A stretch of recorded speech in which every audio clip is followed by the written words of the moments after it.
Hello everyone. So in this lecture, we will be discussing about the DP optimization of the earlier nth Fibonacci recursive problem. So in this lecture, we will be discussing about the memoization approach. In the next lecture, we will be discussing about the tabulation approach. So now coming on to the memoization, I think we should just go to the code and see that what all is happening over here. Now in the case of memoization, what I will be doing is that instead of recursing for each and every subproblem, I will try to store the already subproblems into a map. And whenever I again encounter for the same subproblem, then instead of recursing it, I would be just taking the value of that subproblem from the map.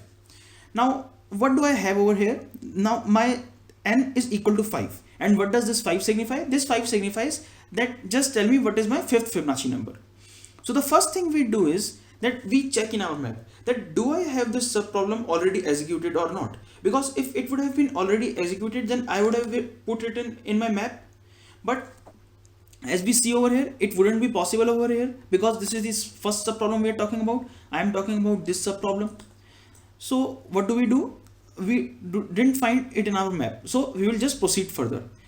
We will see that is it our base case? No, it isn't our base case. So what we would be doing, then we would be branching out. And what we would be branching out for? We would be branching out for Fibonacci 4 and Fibonacci 3. So we will see that what do we have now? We have our this subproblem of Fibonacci 4. We are currently recursing for this subproblem. So we will again see that whether do we have this subproblem already computed or not. No, it is not, because we didn't find Fibonacci 4 earlier. This is the first time we are executing Fibonacci 4.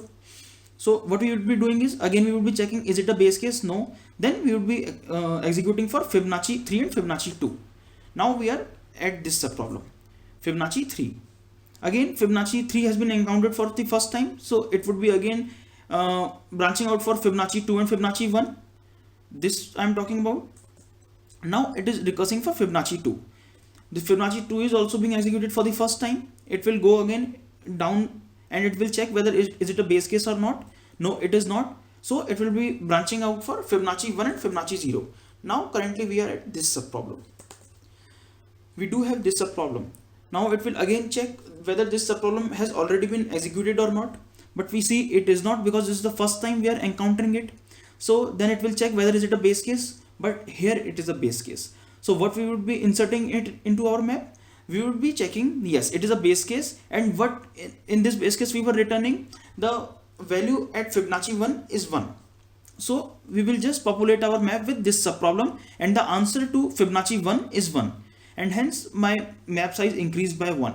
Now what does this 1 signify? This 1 signifies my Fibonacci 1 subproblem or this subproblem, and this one signifies the answer to this subproblem.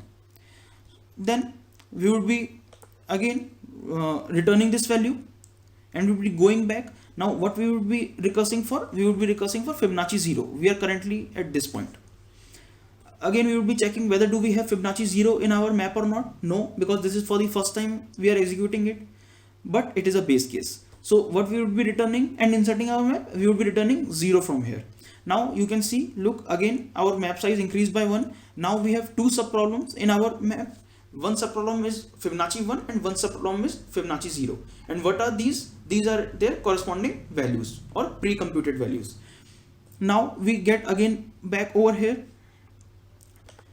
Now we have come again at Fibonacci 2 over here. Look, n is equal to 2. So we have inserted now Fibonacci 2 as well in our map, and now we have a map size of 3 over here. We would be going back, and what we would be recursing for now? We would be recursing for Fibonacci 1 again. I am currently at this subproblem. But what do we see over here? Have we encountering this subproblem for the first time? No, we are not. So what it would do? It will try to search the same thing in the map and it will find it. So what it will return? Now instead of recursing further for Fibonacci 1, actually this was a base case, it wouldn't have recursed for this one, but it will directly just return the value corresponding to this subproblem directly from the map. It won't go over here. It will not try that is it a base case or is it I need to recurse further or not. It will just try to search whether can I find this subproblem in my map or not. And if I can find it, then I will be just returning it from there itself. and I would be doing the same thing. I return the value. Then what would I be recursing for? I would be recursing for n is equal to 4 over here. Currently I have come over here now. Then if I go inside, then what I'm recursing for? I'm recursing for Fibonacci 2 again.